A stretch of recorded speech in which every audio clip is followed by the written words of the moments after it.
Man Barry, uzi ibintu ndi kubona hano? Data we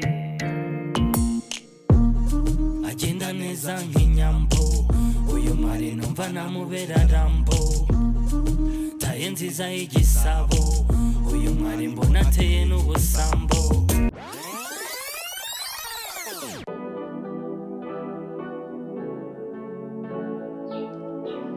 Asanteni, I hope mko poa, nyota imezidi kung'aa. Umeze neza. Naomi Nida Manacho here. Welcome back. Yesu akomeze kubagira neza no kubarinda. Murakaza neza rero tumuze twogane mu mutwe, dukora umusatsi maze igihe kinini ntoga mu mutwe. Hari umuntu abonye wanditse comment ngo imisatsi yanjye yaracitse. Umuntu wanditse comment ntago umurikira kuri social media zanjye. Uyu musatsi uri kubona ntago wacitse, uyu musatsi mutetse umwaka n'amezi 2, wa wundi uzi umenyereye narawogoshe.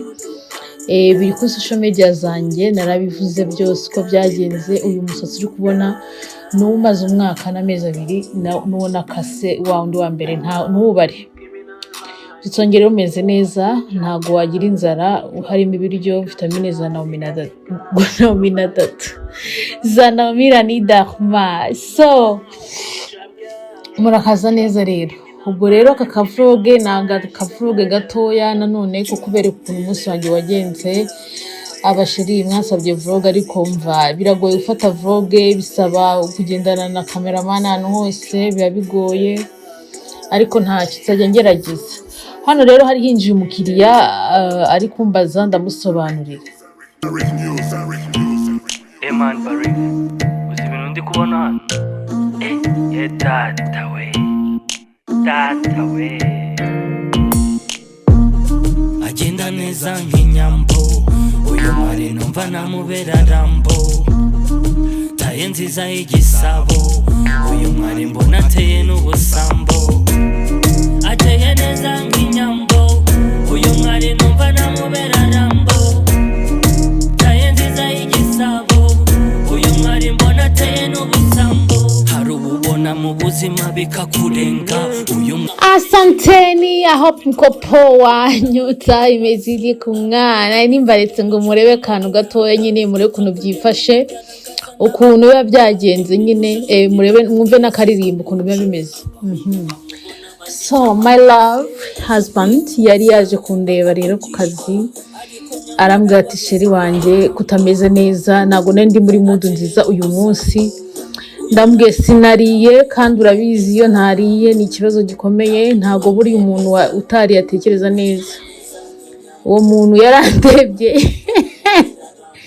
arongera yidukira arandira ndavuga ni urakoze. Rero hano umugabo wanjye ari kumbwira ati hangane ujyane kurya, nkamubwira no mfite gahunda ngomba kunyura mu mujyi, ahantu ngomba kujya kudodesha imyenda yanjye. Arambwira ati reka mbanze nkunyuzeyo basi sheri ubundi tujye kurya. Abagore mwese muri hano cyangwa abakobwa muri hano mwese ndabasuhuje. Abantu mutarashaka ndabasabira ngo muzasenge Imana ibahe abagabo babumvira, babakunda, babaha ibyo mwese mwifuza. Kandi umugabo gutega amatwi niwe umugore wese yifuza n'inzozi zose z'abagore. So nawe mugore rero wubatse udafite umugabo ukumva uranyihanganira, ntago ari ngiyewe waguhaye umugabo kandi ntago ari ngi uri kukwihenuraho. Ujye usenga cyane Imana izamuhindura. Yewe ndashima Imana kandi nicyo kintu banyangira abantu bose ko umugabo wanjye umugabo wa Naomi aramwumvira. Nicyo kibazo kiri muri iyi mihanda. So twaragiye rero mu mihanda iwacu Kigali, Rwanda nziza, Rwanda rwa Gasabo, Rwanda Kigali, Rwanda rwacu igihugu cyacu mwana ukuntu gisa neza, gifite isuku, kirimo ubwiza butangaje. Murahazi hano twari turimo turagenda mu mujyi kwanza kudodesha. So hano muri parking, ariko reka tuganire gatoya turi kujya muri parking gatoya. Umugore mukobwa uri kunyumva uri kundeba unyangira iki? Unyangira iki? Aka kabazo mukanyandikira. ese wari ubizi neza ko ibintu byose bimbaho bigutungura ariko Imana yanjye bitayitungura? Njyewe naje gusanga naricaye ndibaza ikibazo abagore bafite muri iyi si. Nta mugabo wabwira Naomi ko ari mubi cyangwa Naomi atameze neza, ahubwo ni abagore bagenzi bawe babikubwira. Badamu, bakobwa, mwe kugira ishyari n'urwango rw'ubusa, mujye musenga Imana ibahereza ibyo mwifuza, kandi Yesu atanga byose. Aha rero ni ukuri nari mbabaye ndakaye, nagize umunsi urimo stress nyinshi, akazi kenshi, stress nyinshi, sindarya. Hano byari bigeze nka 10:01 ntararya, mudu yanjye yahindutse. Akamwa ngo ihangane yari kumbwira ati ihangane sheri tugiye kujya kuryangana, ngani ni ukuri ndashonje.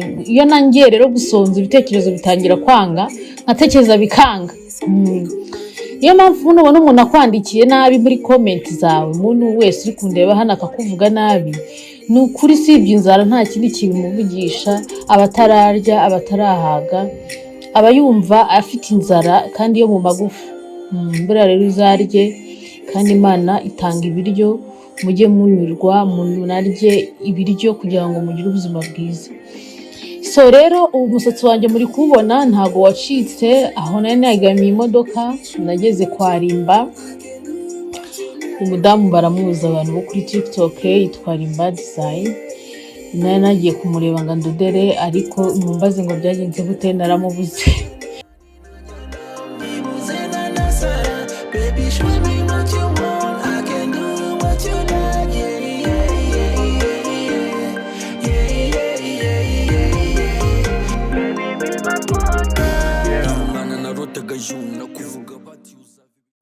Ni ukuri kw'Imana, urumva umukobwa wanyu naramubuze, umudamu wanyu Rimba naramubuze, ariko twaravuganye bigenda neza, mugenda badodera doda neza, ibintu byiza. Ubwo rero twa turi kuganira, mbabaza nise bashiti banjye badamu beza, ibyo wumva abantu bose babandeba, badamu rwose babandeba do hari umuntu wavuze ngo ntago baba bari kukureba bavuga ngo wow, baba bari kuvuga ngo what the hell, nanjye ndamusubiza ni what the hell. So hari umuntu rero muri voice yanjye y'ubushize wambwiye ati Naomi, wari uri kuvuga amatiku, ujya uva mu matiku. Abanyarwanda cyangwa se abanzi banjye nibo bumva ko ntagomba kuvuga igihe abantu bamvuze, ahubwo ngomba guceceka, singira ikintu mvuga, mbere nk'ikigoryi. Oya, hari igihe cyo guceceka n'igihe cyo kuvuga shiti yanjye, kandi ngewe ibyiza Imana yampaye nagomba kubihisha. Kuki mushaka ko tubabara igihe Satani ari kutubabaza? Yesu natugirira neza, nitubizane kuri social media. So aho rero nari ngiye kurya, umugabo wanjye ari kumbwira ati ni ukuri komeza wihangane, ndabizi urashonje. Reka rero mbabwire, inzara iba yanyishe ariko ibiryo ndya birasekeje. Ni bike, sinyanga ibiryo byinshi, ariko mu mba mfite natayitiku ngo ndashaka kurya, wagira ngo nta ndi burya isafuriya yose. So rero mukomeze mubane natwe, nizere ko mumeze neza. Hari abantu bambaje ati Naomi, niye nama wagira umuntu wifuza kuba nkawe? Ndamubwira nti nta muntu nagira inama yo kuba nkanjye, kubera ko ntago azi ngewe wanyawe, biransaba ko amenya ngewe wanyawe ndinde. Umuntu kuri social media ntasaze kukubwira ngo uyu ni role model wanjye, kereka umuntu ukuzi neza. Ngewe role model wanjye aba ari umuntu nzi neza ibibi bye n'ibyiza bye, kugira ngo mbashe kumva ko ari role model wanjye. Rero twari tugeze kuri M Hotel, niho nari ngiye kuyira. Kuba umugabo wanjye ntwaye isakoshi, kuba mfunguriye imiryango byo ntabwo turi bigarukeho. Imiryango y'imodoka, amakeya, nta kintu nifasha, ntabwo byo turi butindeho, ni ingabire Imana yampaye, ubwo nawe Imana izabiguhe mu izina rya Yesu. So rero kuba role model w'umuntu bisaba kuba umuzi, cyangwa se uzi ibyiza n'ibibi bye, ku buryo byose ubasha kubinyuramo ukavuga uti cyakora uyu muntu ibibi bye ndabizi n'ibibyiza bye ndabizi, yambera role model. Ahahise umuntu haba ari henshi hatangaje, ariko hazaza hiwe nta muntu umwe ubuhazi. Niyo mpamvu kuba ameze neza cyangwa uwo ari wese ameze neza we bigutungura, ariko Imana ntabwo biba byayitungura. so kuba rero umeze neza ntabwo biba byaratunguye Imana, cyangwa kuba umeze nabi ntabwo bitungura Imana. Rero turasenga, turakijijwe, tuzi Imana, kandi Imana yacu ni urukundo. Ni ukuri turashima Imana yatubanye natwe igihe cyose. Turi ababyeyi b'abahungu babiri, turashima Imana, turi mu buzima bwacu, turi mu nzozi twarose. Murakaza neza rero muri M Hotel, hoteli nziza i Kigali. Murayizi abantu benshi, nari ngiye kurya hano, nari ndi kumubwira ati njyewe ntabwo nzi ikintu mufite hano, mumbwire ikintu mufite hano. Nkunda ipirawu rero abantu banzi, cyangwa z'umuceri uvangavanze n'ibindi bintu. Nari ndi kumubwira nti umpereze n'ifiriti imwe, hana nyinshi ko numvaga nayo bumare n'icyo kunywa. So bagira inyama nibagiwe n'ukuntu bazita inyama z'inkoko, ariko muraza kuzibona. Ngewe nkunda inkoko kuruta inyama beef. Ntabwo nkunda beef pe, nkunda inyama z'inkoko. Rero igihe cyose unsohokanye ujye wibuka ko ndya inkoko, ntabwo njye nyirambirwa, ntabwo njye nyihaga. Tugaruke gato kuri iyi musatsi wanjye, nitaye ku banshi intege, nkomeje kwamamara no gushima Yesu. Murakoze. Reka mbareke mwumva akaririmbo gatoya. Izi ndirimbo ni za Dadu, arimo na mushiki we witwa Balik.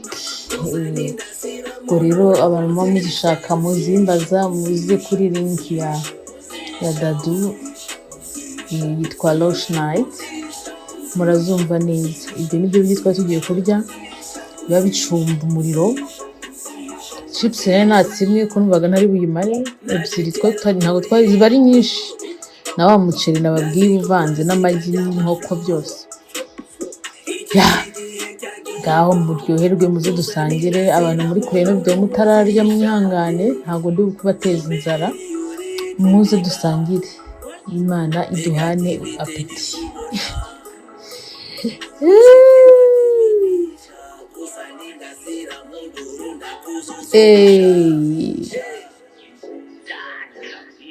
Data we. Welcome back. Naomi na Dadu TV show. Asanteni au mko poa, nyota imezidi kung'aa. So murakaza neza rero ku meza dusangire, mwumva n'indirimbo.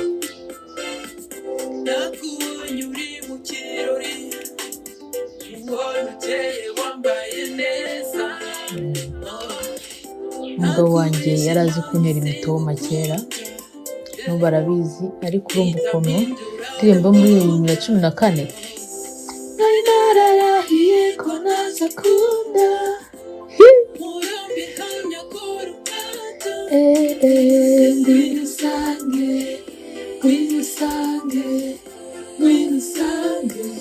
musasira urukundo. Tubivugeho bino bintu, aya meza n'izi ntebe zo muri M Hotel ni ngufiya. Kurya uteruye isahani byaranze, kunama nabyo ni ikindi, kandi nari nashakaga ahantu ho kwicara isanzuye. Niyo mpamvu naryaga nunamye, kubera ko ni hato, ni hagufiya, sinabashaka gushikira, kandi guterura isahani rwose nabonaga bitari byo. Rero ntibigusitaze mwene data, nubona ndi kurya nunamye, ntubangamirwe, ntubabare. Yumvira indirimbo.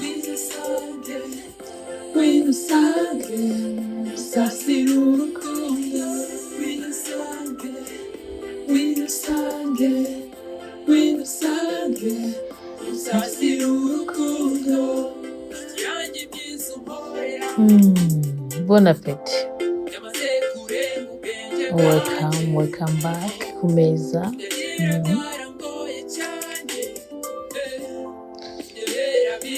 Rero kurya ufite imisatsi ni ikindi kibazo. Imisatsi yarambangamiye mu kurya, numva nayifunga nta mubano mfite, ndiyakira.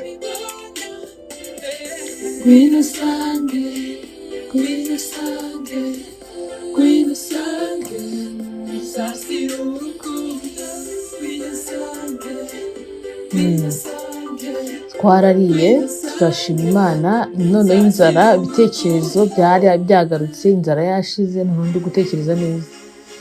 bahita bambwira ati reka tuguhe indirimbo ni ya Dadu. Kanyubaririmbira iyi ndirimbo ndayikunda cyane.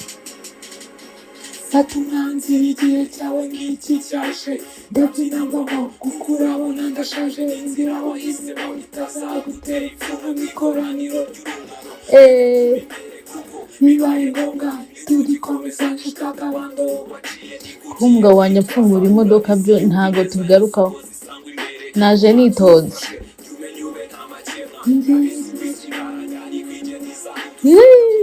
Indirimbo ndayikunda namwe murayikunda mubimbwiye muri comment.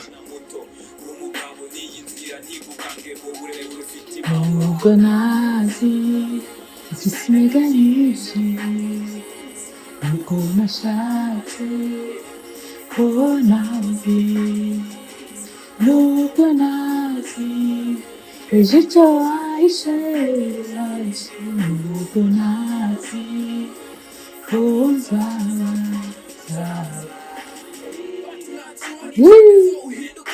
imbere yawe hari byinshi kandi bikugomba niba mutabikora kanatitse bibona micisha wikomanga mu gatuza ushaka guhindura urupapuro.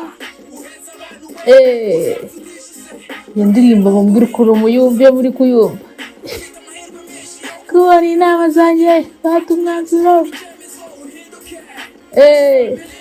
Peace family, twe turi peace family. Welcome back Naomi na Dadu. Asanteni, I hope mko poa. Nyota imeze iri kumwa, turatashe bwari bwije nka saa 4 z'ijoro. Reka mbareke mukomeze mwumva karirimbo tuturimbo mutwumve neza, turabakunda. Long time ago. Hari benshi cyane bicuza mu byo bafata, hari n'abandi benshi umugabo nyarukira kuri channel yitwa Lush Night Dadu, urahita usangaho indirimbo ziryoshye cyane.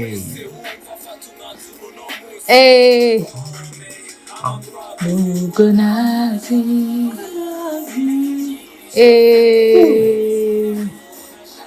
indirimbo yawe ndayikunda.